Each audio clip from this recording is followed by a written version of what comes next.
Oke, halo semuanya. Balik lagi di channel Owl Touch Play, yang dimana channel yang membahas seputar teknologi dan playing game. Oke, jadi sebelumnya ini udah lama banget ya channel gue itu udah nggak upload karena ya gue berada di tingkat akhir, yang dimana lagi pada sibuk-sibuknya juga gitu. Jadi mohon maaf dimaklumi ya teman-teman. Dan ini baru bisa apa ya, baru ada kesempatan lagi setelah liburan. Ya setelah liburan gue baru bisa bikin video lagi, tapi yang dimana ini ada suatu project yang menurut gue tuh menarik banget dan bagus banget, dimana gue mendapatkan ini tuh ada di salah satu kayak ibadah apa ya, bootcamp bootcamp yang secara free gitu. Cuman tim gue tuh udah tereliminasi gitu, cuman ya nggak apa-apa. Tapi intinya ada satu, gue pengen menyampaikan ada satu bener-bener materi yang powerful, yang dimana itu tuh kita bermain yang namanya tuh Arduino, komponen Arduino gitu. Nah, tapi di sini tuh gue nggak pakai komponen Arduino apapun itu. Jadi oke, sebelumnya gue ngasih tau dulu Arduino itu apaan. Nah, jadi Arduino itu adalah sebuah microcontroller, yang dimana ini tuh ya lu eh, coba searching lebih dalam aja Google-nya. Intinya si Arduino ini tuh microcontroller yang bisa dikendali, yang bisa kita setting buat bikin robotik lah, buat bikin IoT lah. Nah, itu tuh pokoknya ini lagi bagus-bagus banget. Bikin apapun project-project itu tuh ini bagus banget. Kayak kemarin tuh gue waktu pas semester 1 tuh, gue tuh bikin ibaratnya tuh bikin ultrasonic, ultrasonic distance meter gitu. Jadi kayak gue bikin penggaris tapi pakai ultrasonic gitu. Itu udah project yang udah lumayan universal. Ini Arduino ultrasonic sensor. Nah, jadi ini sensornya. Nah, jadi tuh di Arduino itu ada aktuator dan ada sensor. Nah, sensor itu banyak sensor DHT buat mengukur apa? Buat mengukur kelembapan atau humidity sama suhu gitu. Ini ya sensor ultrasonik nih. Nah, terus ada aktuator tuh kayak misal tombol push button on off, terus kayak LED gitu-gitu lah. Ya, pokoknya ini sorry banget gue gak jelasin ilmu-ilmunya dulu, sebetulnya lebih ke arah implementasi secara langsung. Intinya Arduino itu adalah sebuah microcontroller yang digunakan, yang saat ini tuh lagi ramai-ramai digunakan buat penerapan IoT, yang dimana lu tuh bisa kontrol, misalkan bisa kontrol motor lu gitu loh. Motor lu bisa on off dari HP lu gitu loh, bisa nyala tuh mesin tuh dari HP lu. Dan ini tuh salah satu project yang bakal nanti gue lakuin di motor gue. Jadi gue pengen nyalain motor, mau mau calling motor gue ada di mana tuh pakai GPS juga. Nah itu tuh nanti ke depannya gue mau buat project itu pakai Arduino. Nah, cuman di sini buat teman-teman yang belum tahu dan apa ya, masih belum punya Arduino, jadi gue ada suatu simulator online yang namanya itu adalah Walkwi.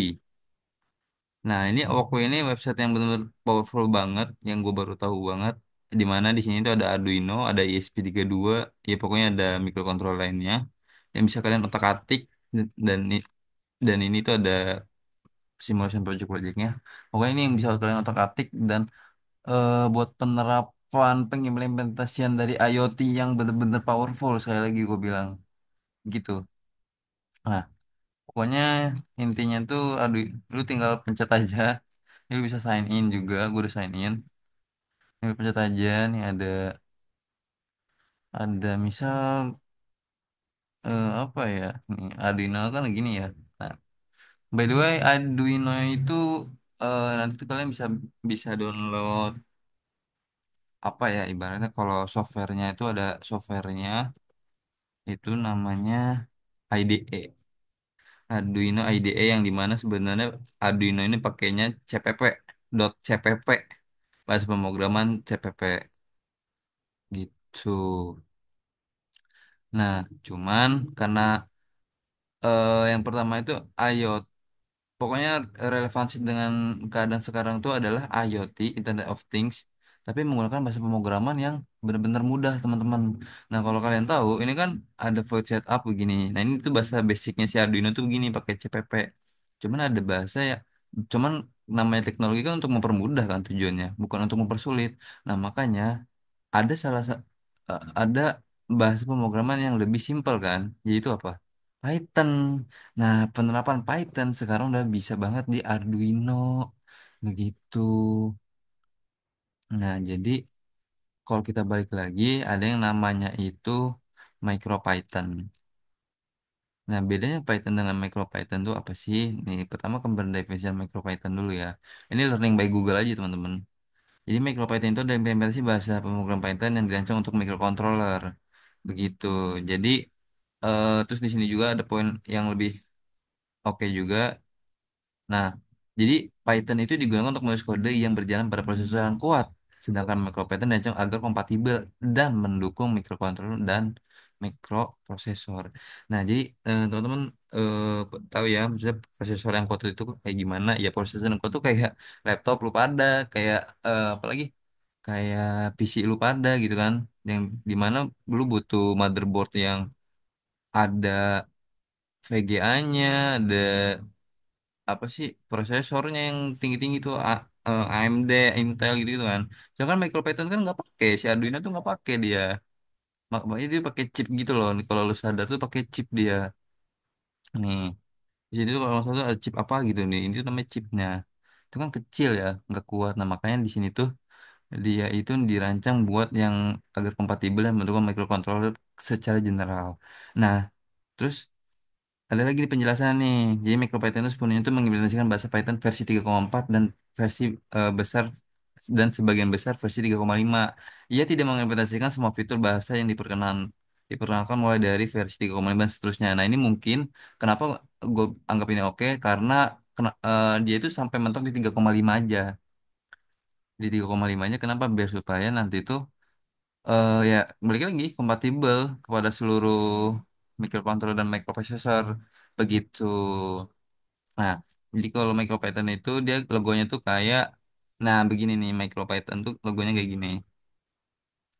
Nih, nah design to work with microcontroller, IoT device and etc. Kayak gini ya. Nah, oke itu mah di MicroPython nih. Gue udah jelasin Waktu juga sebelum em, kita tuh kalau mau pakai IoT itu lebih disaranin pakai emang yang device atau hardware yang udah khusus dirancang ke IoT gitu sih. Nah, kebanyakan orang secara general itu pakainya itu adalah ESP32. Tapi tapi nih ya, bukan berarti si Arduino ini yang basicnya dipakai itu nggak bisa jadi IoT. Bisa juga dia. Cuman gue belum explore ya. Coba kita sama-sama explore dulu. Bisa nggak ya Arduino Uno ini ada ibaratnya penerapan ESP32 atau ESP86. Nah, ada lagi nih baru kan. Jadi ESP32 ini apa? Ya, ESP32 adalah microcontroller yang memiliki modul WiFi dan Bluetooth terintegrasi. Jadi dia itu emang disetup buat eh kayak gini bentuknya. Ya, dia tuh disetup buat emang bagian ke WiFi dan Bluetooth yang secara integrasi. Nah, ini populer banget nih sekarang. Nah, tapi pada awalnya sebenarnya tuh awalnya tuh gini Arduino. Nah, di sini tuh bisa nambahin project juga ya. Apakah ada? Nah, ini yang gue bilang itu sonic distance meter. Nah, sensor hati, humidity.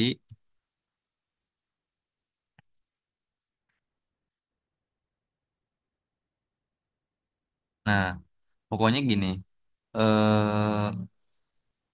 Arduino.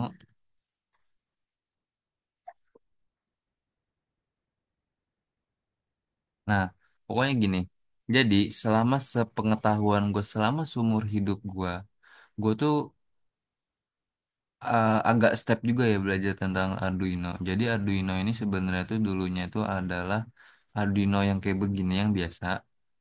Terus dia tuh dipakai cuma buat on, gue tuh project itu on off apa namanya, on off lampu LED, terus yang ultrasonic sama humidity. Nah gue tuh kan pengen ya bikin bikin online gitu. Nah karena di sini tuh Arduino tuh cuma satu doang, maka gue tuh waktu itu beli modul yang namanya modul ESP8266 yang secara terpisah. Nah ini nih 15.000 di CNC Bandung kalau nggak salah. Ini sorry ya, bukan promo ya. Cuman gue beli di Bandung waktu itu. Aduh,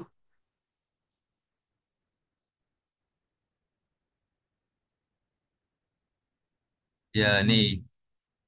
Pokoknya ini tuh ya nanti dikonekin ke sini. Cuman sampai sekarang pun gue masih belum bisa teman-teman. Kenapa? Karena emang agak kompleks ya, agak agak ribet dan gue baca-baca di Google juga emang agak susah kalau misalnya dijual secara terpisah. Makanya ada yang namanya modul Arduino R3 Wi-Fi begini. Nah, cuman sekali lagi karena Arduino ini tuh gabungan sama WiFi dengan WiFi yang ESP8266 sama Arduino makanya agak sedikit mahal. Nah, makanya itu ada orang itu yang lebih milih ESP32 yang emang kecil dan gak makan tempat kayak gini. Ini kan gede banget ya. Gak makan tempat. Ya, dan emang ini tuh kayak cepat digunainnya aja gitu loh, dan kecil ruangnya, itu yang jadi kelebihannya, dan satu lagi murah. Gue tuh kalau nggak salah beli kayaknya itu 40.000 begitu. Ini kan 80 ke atas ya kan. Ya pokoknya, tapi emang kalau misalnya buat proyek-proyek gede ini bagus nih buat pakai Arduino Uno R3 Wi-Fi. Nah, ada lagi ESP8266. Nah, lu coba cari aja lah nanti ESP32 sama 8266 itu apa bedanya. Pokoknya intinya pada dasarnya penerapan IoT itu dari ESP lah, ya. Oke, hardware-nya udah gue kenalin. Nah, ini kita back lagi ya. Kita back lagi ke depan. Jadi di sini udah banyak fitur-fitur dari WalkView, yang dimana WalkView ini simulator online yang benar-benar powerful banget. Sekali lagi powerful banget. Terus di sini juga gue udah bikin, oh ya gue kenalin dulu dah ESP32-nya nih. Mana ESP32-nya ya? Oh iya, ini kan Arduino ya. Nah, ESP32. ESP32 di sini tuh sama aja kayak begini. Ya, sama aja kayak begini. Ini kok coba kalau gue jalanin. Nah, dia ada Hello ESP32. Nah, ini tuh sebenarnya kayak ibaratnya ini lu tuh punya microcontroller ESP32 cuman secara online gitu. Nah, di sini ini kan bahasa CPP ya. Nah, di sini ada serial begin. Nanti ini lebih ke arah pembahasan itu gak gue jelasin secara lebih dalam. Intinya dia tuh bakal ngeluarin output ESP32 yang tertera di sini sesuai ya. Nah, intinya begini. Nah, ESP32 ini nanti itu kita setting menjadi seperti ini. Ini tuh udah penerapan dari apa ya? eh Ya online. Pertama udah ini kita mau cek pakai sensor DHT2, sensor humidity sama temperatur. Terus ini juga udah bahasanya bahasa MicroPython ya. Ini udah SP32 juga kayak begini. Nah, cuman ada kalau kalian perhatikan ada salah satu kosakata yaitu namanya MQTT broker. Apa sih MQTT broker itu, Bang? Nah, MQTT broker itu kalau diambil dari apa namanya, website hivemq.com. Jadi gini, pada dasarnya itu adalah komponen utama dari protokol MQTT. MQTT adalah klien dan broker. Nah, MQTT ini tuh apa sih sebenarnya? Gue juga nggak tahu sih MQTT ini apaan. Cuman MQTT adalah,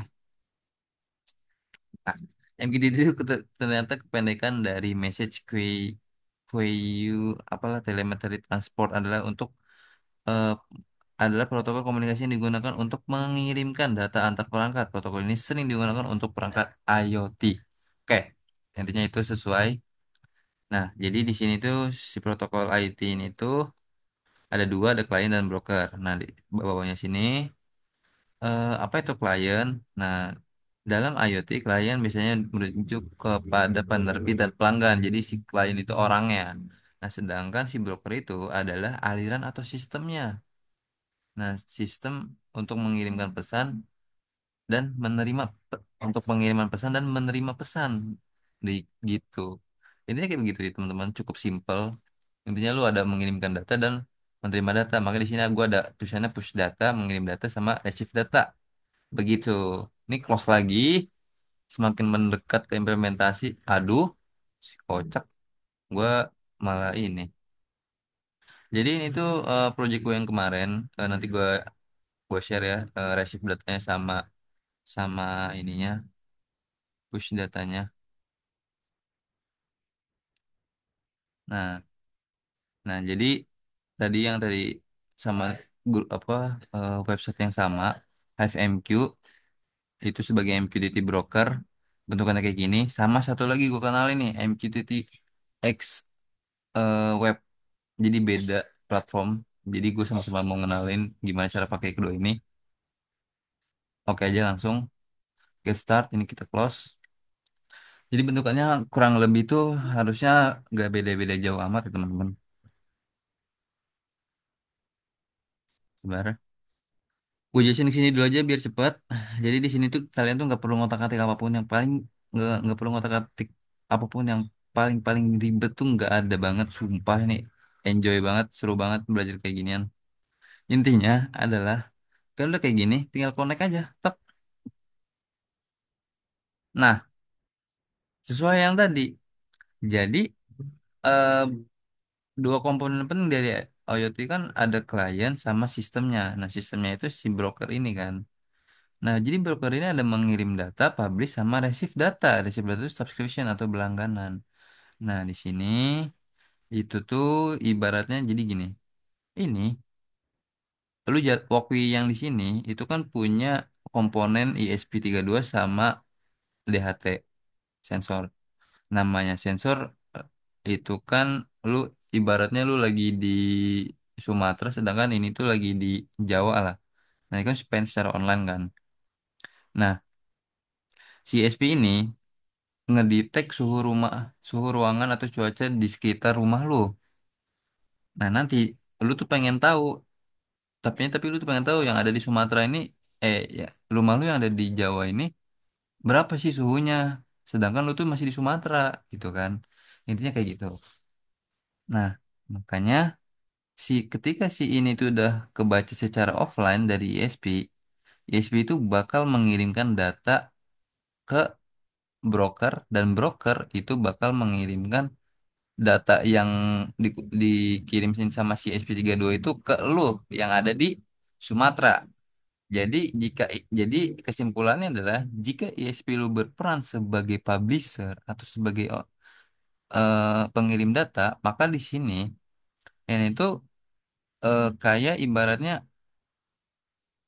apa ya penerima datanya gitu. Cuma sekali lagi ini tuh hanya pihak ketiga. Lu bisa pakai ISP lagi di rumah lu yang di Sumatera gitu. Jadi intinya ini tuh kayak platform pihak ketiga aja buat ngekoneksiin antara ISP lu yang ada di Jawa sama ISP lu yang ada di Sumatera gitu loh. Intinya gitu loh. Nah ini misalkan nih ini ISP lu yang ada di Sumatera, ini ISP lu yang ada di Jawa ya push data sama ini receive data. Nah, tapi sebelumnya, ini gue mau kenalin dulu kayak gimana sih cara kerjanya. Oke, di sini lu cukup tambahin aja topiknya apa nih. Misal gue mau nambahin topik Aul Touch Play. Nah, set. Nah, ini si Hive MQ-nya ini sebagai publish artinya si sensor apa si push data ini tuh push data dari Walkwie ini tuh nggak lagi digunain dulu ya. Nah, ibaratnya tuh begini. Ini di receive data lu itu tuh lu ganti aja di sininya. Nah, sip. Nah, terus lu ganti ininya sesuaiin sama sama apa namanya? Sama ini lu platform lu. Di sini kan broker MQX ini kan buat ini. Ini kenapa jadi nge-lag ya gue ya? Nah, makanya kita ganti di sini tuh kalau nggak salah namanya itu brokerhivemq.com kalau nggak salah ya. Coba kita tes. Di sini udah connect. Di sini kita tesin dulu. Nah, Wi-Fi connect, MQTT connect dong. Nah, di sini ada kadang suka ada problem ya teman-teman dari Wi-Fi lu kalau misalnya Wi-Fi lu. Oke, sip, udah connect, mantap. Nih di sini lu message misal, Aul ganteng. Sip, kita publish. Trot. Asik. Asoy boy. Aul ganteng sudah diterima teman-teman. Jadi benar kayak begitu. Ya. Nah, gimana kalau misalkan lu tuh mau mengirim data dan ini tuh sebagai penerima? Oke, lu add new topic subscription. Topik subscription yang dimana lu pakai gini nih aja, jebret, jebret, jebret, jebret, jebret, subscribe. Nah, nanti di sini publish data lu ganti sama ini. Ah, terus ini broker hivemq.com.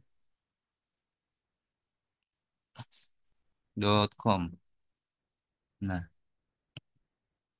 jalanin,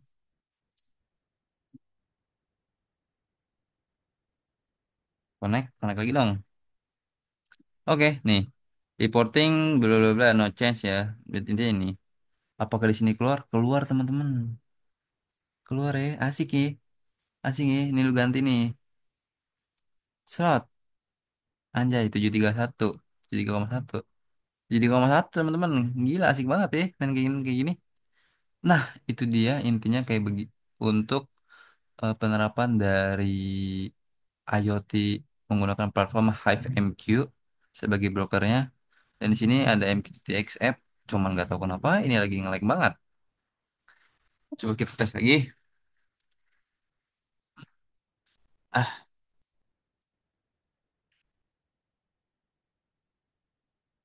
kayaknya lagi down deh. Iya, kayaknya lagi down. Mungkin ini jadi apa ya? Mungkin jadi janji gue atau utang gue buat ngasih tau kalian. Intinya sama aja kayak begini. Kalian cuman kirimin subscribe apa kalau bikin apa kalau buat subscribe atau berlangganan kalian bikin ini juga. Kalau buat push publish ya masukin topiknya juga. Intinya dulunya itu topik gitu. Ya, jadi ini kita hapus dulu. Nah, nanti kita bermain di sini. Oke, sesuai yang gue bilang tadi, eh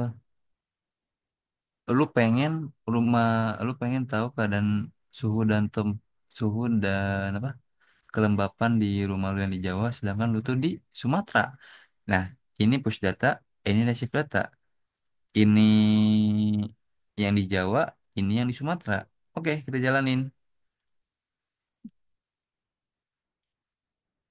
Cuman ini agak berat ya teman-teman kalau misalnya kalian tuh ngejalanin dua-duanya di sini.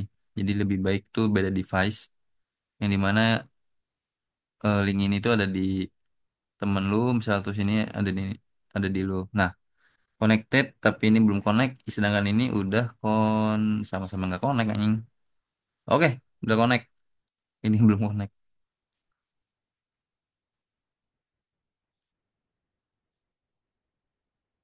Oke, nih.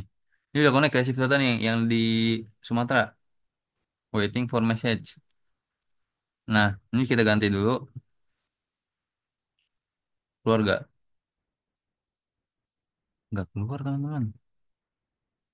24,1. Keluar. Ya, lu lihat anjir. Seberapa seru banget cuman kayak gini anjing.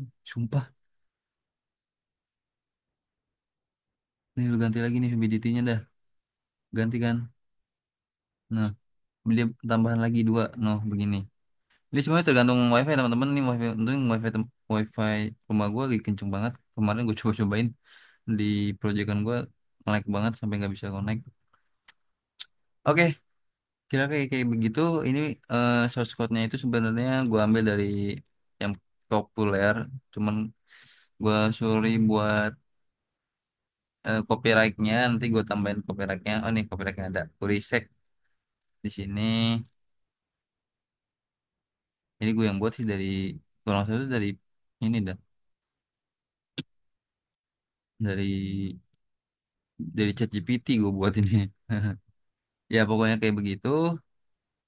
intinya tuh jadi ini tuh bisa lu mainin dan nah intinya jadi lu tahu nih di Jawa tuh lagi temperaturnya -16 teman-teman itu terus sensor yang keluar itu 40 gitulah syaratnya.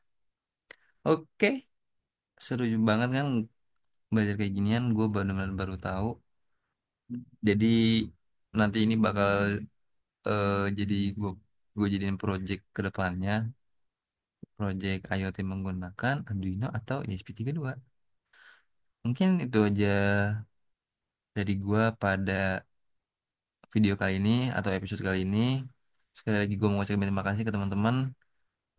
Dan sorry sorry banget gue udah nggak upload selama berbulan-bulan karena gue lagi ada di tingkat akhir, dan mohon doanya teman-teman atas kelancaran gue dalam kuliah atau berakademik. Oke.